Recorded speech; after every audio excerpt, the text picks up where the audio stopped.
Insperity presents the Small Business Advocate Show with Jim Blasingame, brought to you by FedEx, CareerBuilder.com, and Palo Alto Software. This is a copyrighted production of Small Business Network, Inc., all rights reserved.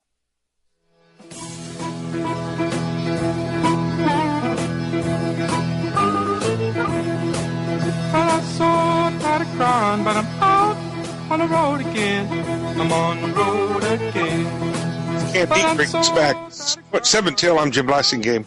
Thank you very much for hanging out with us. Having a great visit with our good friend Doug Tatum, the Associate Professor of Entrepreneurship at Middle Tennessee State University. MTSU.edu is the website. And I guess you can put, can you put entrepreneur on the back of that and find you, Doug? Yes, sure could. So check that out.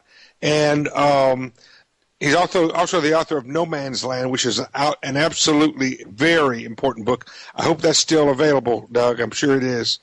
It is. We're talking about profit, folks. We're talking about profit and the notion of profit and why profit is not a bad thing. In fact, profit is no more a bad thing than oxygen is a bad thing, folks. If you don't have oxygen, you can't sustain life.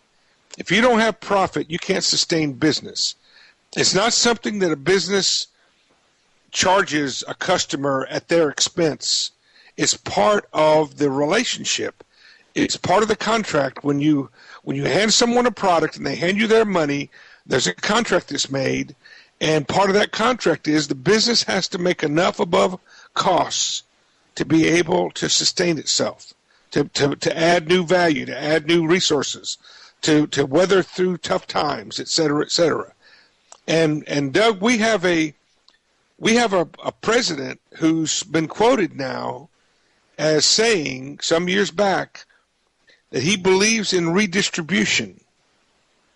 Those are his exact words, folks. I mean, basically, I'm only slightly paraphrasing. He says, "Yes, I am in favor of redistribution." He's talking about taking your money and giving it to someone else. Doug, how does that reconcile with profit?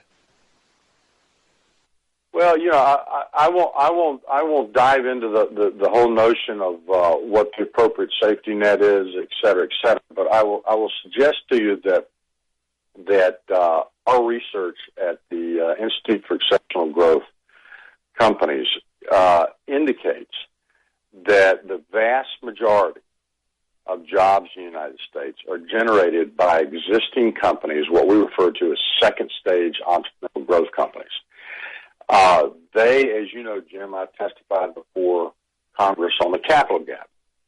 And these companies are operating in a place where their businesses need more money than they can afford to repay personally. So in other words, at that point, and your listeners will probably understand that, at that point in your business, when your business needs more money to grow than you can afford to pay back personally, you enter a capital gap because up to that point in time, the bank was really lending you the money, not your business the money.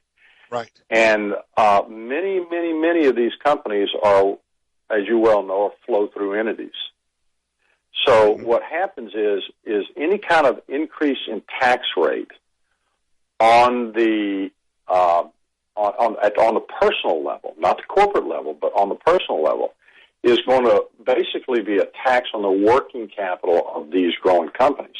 So that's just pure math. And here's the thing. The profit that they pay taxes on is not in their pockets in the form of cash. No, it isn't. And there's a great story it's in receivables, it's in inventory, it's in equipment, it's in things that build the business. And yet you have to pay taxes, and the IRS has a term for that. It's called phantom income. Well, if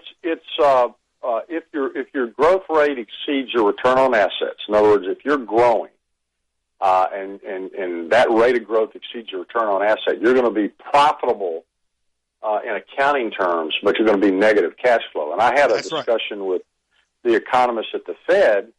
And we had to literally explain to them that you could have a profitable business that was negative cash flow, and that to your readers, that comes in when your accountant hands you a set of financials and said you had the best profit year you ever had, then tells you, here's what you owe in taxes, and you have no money to pay for it. You don't have it. So it's very different. Yeah. Yeah, that's exactly where the Bridge Act came from, and I hope that during this election cycle we can get that up.